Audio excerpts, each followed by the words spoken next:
Bem-vindo a mais uma edição do Ponto de Encontro. A gravidez é um momento esperado por muitas mulheres, mas apesar de ser um período muito especial, existem várias dúvidas que a gestante passa durante os 9 meses de gestação. Por isso, hoje o Ponto de Encontro fala sobre esse assunto. E para isso estão aqui no estúdio com a gente a doutora Márcia Bueno, que é diretora da Faculdade de Medicina aqui da PUC Campinas, e também a doutora Fernanda Dalforno Manente, ela que é tocoginecologista. Doutora Márcia, doutora Fernanda, obrigada pela participação hoje aqui com a gente. Doutora Márcia, queria começar o nosso programa conversando um pouquinho com você. Quais são os cuidados que uma mulher tem que tomar na hora que ela decide engravidar? Ela tem que fazer algum exame antes? Ela tem que tomar algum tipo de suplemento? Como que funciona? Então, a gente sabe que quando ela decide engravidar, ela tem que ter alguns cuidados. O primeiro cuidado é ir no ginecologista, ver se todos os seus exames ginecológicos estão normais, que são exames de rotina. Fazer alguns exames de sangue para saber se está tudo em ordem, para ter orientação também quanto ao que ela deve fazer antes de engravidar, os cuidados que ela deve fazer. E ela deve tomar cuidado porque agora a gente tem o uso de alguns suplementos que vão melhorar a formação fetal. Tá? Dentro desses suplementos a gente tem o ácido fólico, que é usado para fazer uma maturação do sistema nervoso do feto. Ele tem que ser usado antes da gestação e ser mantido na gestação até os 3 primeiros meses. Existem também suplementos de algumas vitaminas que ela deve fazer. Isso tudo ela vai ser orientada durante a sua consulta de pré-gestação, que é uma consulta extremamente importante para que ela tire todas as dúvidas. As dúvidas dela em suplemento, em peso, em atividade física, que vão surgir também outras dúvidas durante a gestação. Então, é uma consulta extremamente importante para ela. E doutora Fernanda, essa questão de suplemento, a gente sabe que muitas mulheres, às vezes, elas não planejam aí a gravidez, mas se ela não tomar esse suplemento, por exemplo, de ácido fólico, antes de engravidar, existe algum prejuízo para o bebê? Ela pode tomar isso depois, iniciar esse tratamento depois? Como que é?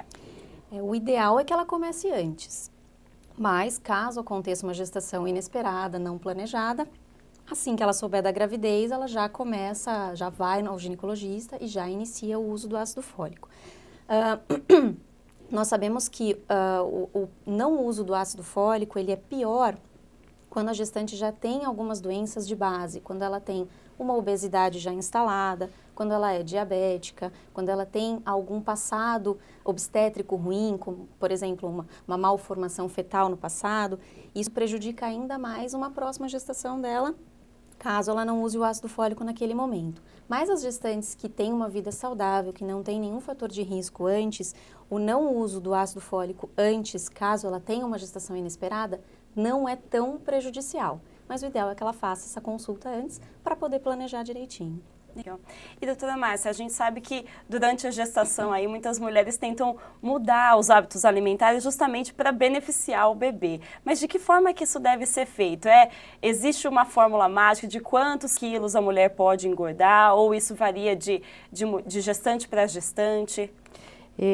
Na realidade, ela teria que, se ela puder planejar a gestação, ela teria que antes da gestação ter uma perda de peso, porque durante a gestação, a própria gestação vai levar com que ela tenha um ganho de peso. Esse ganho de peso vai depender do peso que ela tiver na hora que ela gestar, na hora que ela engravidar. Quanto menor o peso dela, mais tranquilo vai ficar o ganho de peso na gestação. Quanto maior o peso dela, menor a gente vai deixar ela engravidar, para que com isso ela tenha uma gestação saudável. Então a questão do ganho de peso ela é extremamente importante. A gente fala que a dieta da gestante não precisa ser uma dieta que ela deva morrer de fome, mas deve ser uma dieta muito equilibrada. Ela deve comer de 3 em 3 horas, alimentos saudáveis e não exagerar em alguns alimentos que viram meio regra para a gestante, tipo fruta, ela não pode exagerar, tem que comer, aumentar a fibra. Então, toda essa orientação deve ser feita no pré-natal. Mas, realmente, ela precisaria estar planejando. Se ela não planejar e começar a engravidar, ela tem que ter uma orientação muito importante quanto à dieta, porque muitas pacientes vão engravidar e não têm uma dieta adequada anterior. Durante a gestação, elas chegam a ter dieta adequada e até não ganhar peso, ou ganhar um peso dentro de uma normalidade para ela. E doutora, existe algum alimento que é extremamente necessário que a gestante consuma durante a gestação e também algum grupo de alimentos que seja proibido durante essa fase? Bom, importante é uma variedade na alimentação. Então, o importante é que ela entre em contato com todas as vitaminas para ela poder ter, para o bebê poder ter da onde tirar as vitaminas e poder fazer a sua formação de forma adequada. Então, não existe um alimento que fale, esse tem que ser consumido. Não, é o grupo todo de alimentos que tem que ser consumido.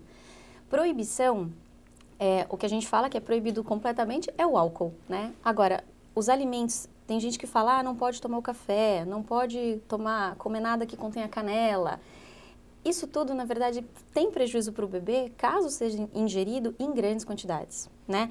A gestante que toma um cafezinho, pouquinho por dia, não vai ser isso que vai fazer mal. O que ela não pode é tomar 5, 10 cafés por dia. É a dosagem das coisas que tem que ser com parcimônia, né? Então, pode comer de tudo, desde que moderadamente, né? Legal.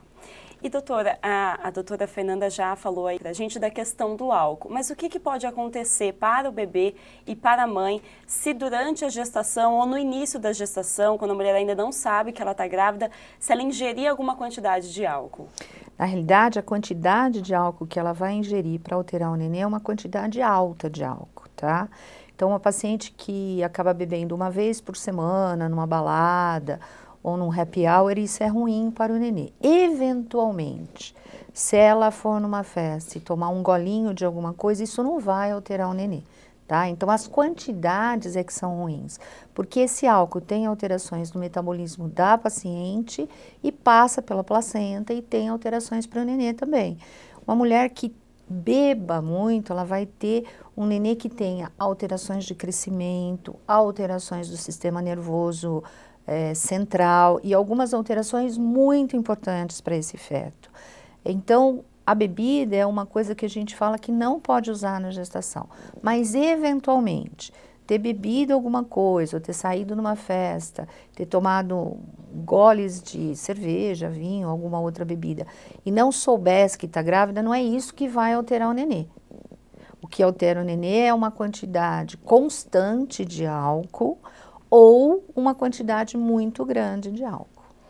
Doutora, as mães, logicamente, se preocupam bastante, né, com relação à saúde do bebê, enquanto ela ainda está gestando essa criança, né? Existem alguns exames que são possíveis fazer para já detectar se essa criança vai ter alguma doença congênita, cardiopatia, ou até mesmo algum tipo de deficiência, como a síndrome de Down. Existe essa possibilidade de descobrir e mapear essas doenças ainda durante a gestação?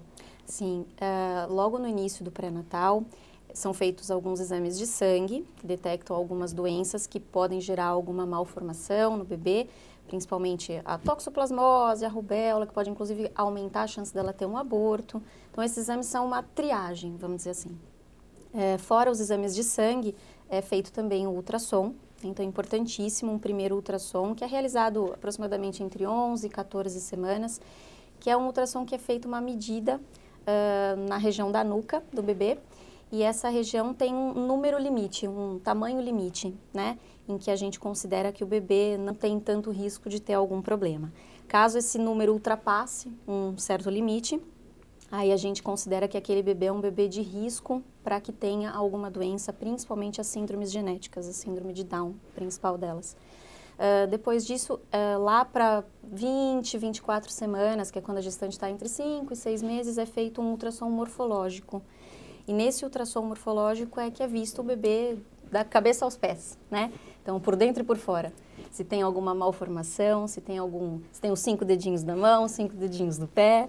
E é até um exame muito gostoso que a gestante gosta bastante de fazer, que é um exame demorado. Então, fica meia hora vendo o bebê. Então, esse é um exame, se a gente perguntar para a gestante qual é o exame que ela mais gostou de fazer, com certeza foi esse. E é um exame, um dos mais importantes que tem na gestação, que realmente vê o bebê de fora a fora. Inclusive, durante a gestação, são muitas dúvidas, mas tanto das gestantes quanto também dos familiares. Na PUC, no Hospital Celso Pierro, é oferecido um curso gratuito para orientar os familiares nessa fase da vida. Acompanhe na reportagem. Conforme a barriga cresce, a ansiedade, o medo e as dúvidas das futuras mamães vai aumentando também. Eu quero ter o parto normal, mas eu não sei como que vai ser, se vai ser bom para o bebê e para mim também. Pensa-se na alimentação, porque tudo que a gente come passa para o bebê, então a gente tem que comer certinho, que é o difícil, né? Porque a gente sempre gosta de comer coisas assim, salgado, fritura, coisas que não podem, que vai massa, né? O certo é sempre assim, a verdura, o legume, as frutas, mas a gente sempre acaba optando por que não pode. Então assim, isso que me preocupa mesmo. Diante destes receios, o Hospital e Maternidade Celso Pierro oferece um curso para auxiliar as mulheres e seus companheiros durante todo o período de gestação.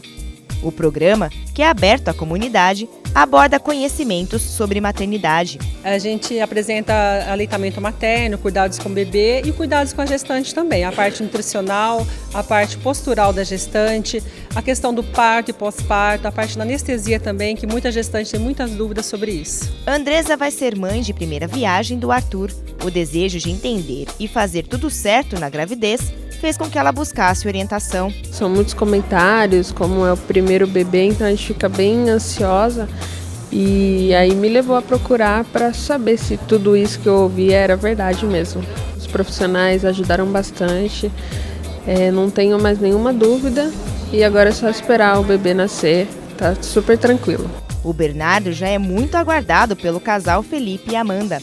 Entendendo a importância de dar apoio à esposa neste momento único, o advogado acompanha passo a passo da gestação. A gestação, obviamente, está correndo fisiologicamente com ela, mas partindo do princípio, né, familiar, da questão toda, eu me sinto passando por esses momentos e acho que é fundamental eu dar esse apoio e fazer parte disso tudo realmente como pai, né, exercer a minha função desde a gestação, porque é algo que está realmente desenvolvendo o núcleo familiar. Na verdade, ele até me surpreendeu, porque tem uma vida muito corrida e me acompanhando em todas as consultas médicas aqui no curso.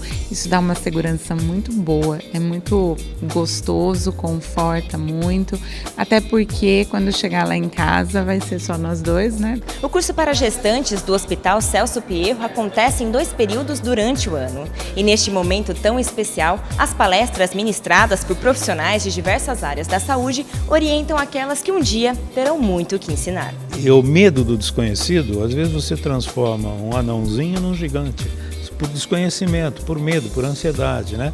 E é um momento sublime para a mulher, né? Deixando de ser médico, mas como pai também.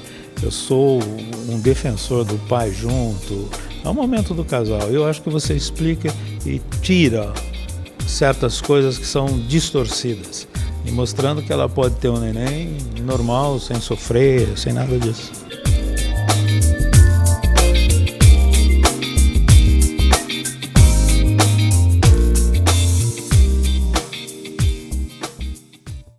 Doutora, a gente viu aí que uma orientação nesse período é muito importante para as gestantes, mas o que chama atenção nessa matéria é justamente o apoio dos familiares, né, nesse momento. Muita gente fala que durante a gestação a mulher fica completamente instável, que é questão de hormônio e tudo mais. Eu não sei se isso é um mito ou se acontece realmente com todas as gestantes, e daí a importância do marido, o acompanhante ou alguém da família estar sempre presente. Eu não sei se isso realmente acontece. Então, os hormônios na gestação, eles se alteram. E alterando o hormônio, a parte do sistema nervoso da gestante vai se alterar. Então, ela vai se emocionar com coisas muito pequenas, que passariam no dia a dia desapercebido por ela. Isso faz com que ela se torne mais vulnerável a algumas coisas. Então, o apoio familiar, seja ele pai, mãe ou alguém da família, é extremamente importante para ela. Esse apoio que vai dar equilíbrio para ela. E muitas vezes ela se sente muito desequilibrada, porque ela tem que gerar um nenê extremamente bom, com saúde, ela tem informações, mas são informações às vezes ruins, alguém passa uma informação que não é real para ela. Então, o apoio de alguém da família, para ela parar, pensar, um carinho, uma hora de conversar, é extremamente importante na gestação. E doutora Fernanda, um problema que também infelizmente é comum é a depressão pós-parto. Existe alguma forma de se prevenir isso, ou a mulher que tem a depressão pós-parto já é alguma coisa que ela carrega com ela há algum tempo e a gravidez acaba trazendo isso à tona? Existem mulheres que já têm uma propensão maior a ter a depressão pós-parto, que são aquelas mulheres que já tinham algum problema psicológico antes de engravidar. Essas, elas têm maior chance de desenvolver a depressão pós-parto. Agora, qualquer mulher está suscetível a desenvolver. E o ideal é isso que a gente está conversando, é o apoio, principalmente da família, né? A vida inteira dela vai mudar, e ela sabe disso. Mas ela talvez não saiba lidar com isso assim que muda. Então, é importante a família não só estar junto durante a gravidez, como no momento ali do parto, né? O pai é importante na hora do parto, porque é uma mudança de vida muito grande, muito brusca, principalmente quando é o primeiro filho, né? Então, a família toda junto nessa fase é importante para trazer um conforto e uma segurança para a mulher e um apoio para quando a mulher não souber o que fazer, tem sempre alguém ali do lado para dar uma dica, né? Então é importante isso para evitar que essa mulher tenha algum transtorno psicológico depois. E doutora Márcia, casos que isso infelizmente aconteça, que a mulher tenha esse quadro de depressão pós-parto, como que é feito o acompanhamento dessa mulher? Então, ela tem que ir para o médico dela, tem que ter esse diagnóstico e ela geralmente, a gente chama a família, conversa para que dê um apoio para ela e geralmente a gente medica a paciente, tá? É importante que faça esse diagnóstico, que ela entenda que precisa ser medicada para que ela passe essa fase ruim da melhor maneira possível. E também orientar a família, que isso pode acontecer, principalmente se ela tiver algum trauma, se ela tiver uma gestação muito ruim, uma coisa muito pesada do ponto de vista psicológico para ela. Então é importante que a família também seja orientada para que continue esse apoio. E falando um pouquinho mais sobre o pós-parto aí, doutora, vamos falar um pouquinho sobre a amamentação. Muitas mães de primeira viagem enfrentam problemas, né, com relação a esse assunto. Como que é feita a orientação da gestante para esse momento que é muito importante tanto para a mãe quanto para o bebê? Acho que a primeira coisa que é importante a gente saber é que o bebê e a mãe, nós somos animais, certo? Em primeira instância. Então, existe sim a parte que o bebê sabe como ele vai amamentar e a mãe sabe como vai amamentar esse bebê. Mas pode ter alguma dificuldade na hora da coisa toda funcionar. Então, no momento da maternidade, onde a paciente está internada ainda, a equipe de enfermagem ajuda bastante a ensinar como é que o bebê tem que posicionar a boquinha do bebê no seio da mãe, para ele poder sugar de forma mais confortável e que venha mais leite para o bebê, né? E a melhor coisa que se pode fazer nessa hora é ter tranquilidade, né?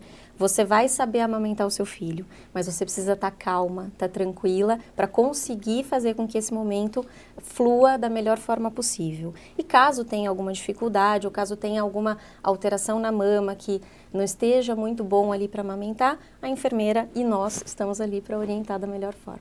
E o bebê que não é amamentado durante esse período, quais são os prejuízos para a saúde dele, doutora?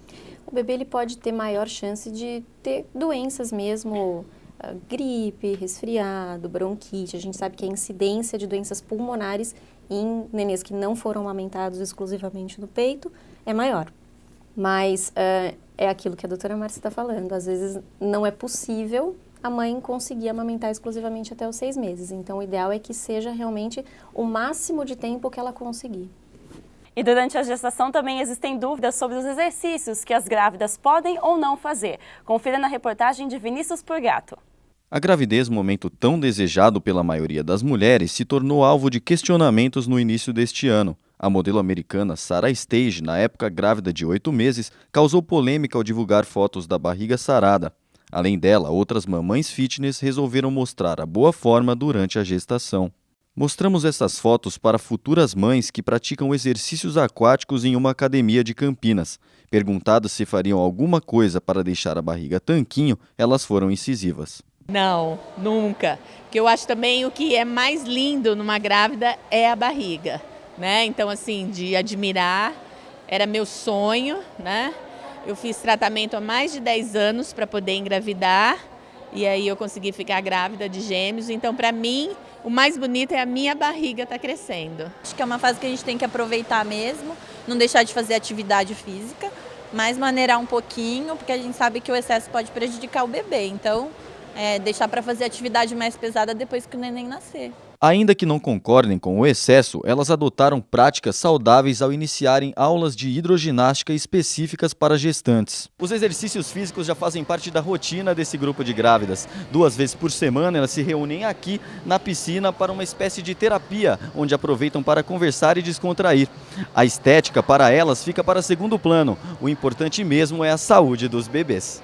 Você faz amizade nova, você troca informações sobre quarto de bebê, sobre parto, quem quer ser o médico, quem quer o seu pediatra. E isso você também faz a aula, né? Que também é bom para a saúde. É um momento que a gente esquece de tudo, é bom para a cabeça também. Especialista em exercício aquático e qualidade de vida para gestantes, Ana Valim reforça que a atividade na água apresenta menos riscos às grávidas, embora outros esportes possam ser praticados. O melhor seria o exercício aquático, por vários motivos, né? Um deles é a sobrecarga, né? Com o avanço da gestação, a gente tem a diminuição da carga por causa da água. Nós aliviamos 80% da carga sobre as articulações, principalmente região de quadril, joelho e tornozelo dessa gestante. Outra coisa é que existe, por causa da pressão hidrostática na água quente, nós aquecemos a nossa piscina a 32 graus, a gente tem um retorno venoso, principalmente de membros inferiores, muito favorável para essas gestantes.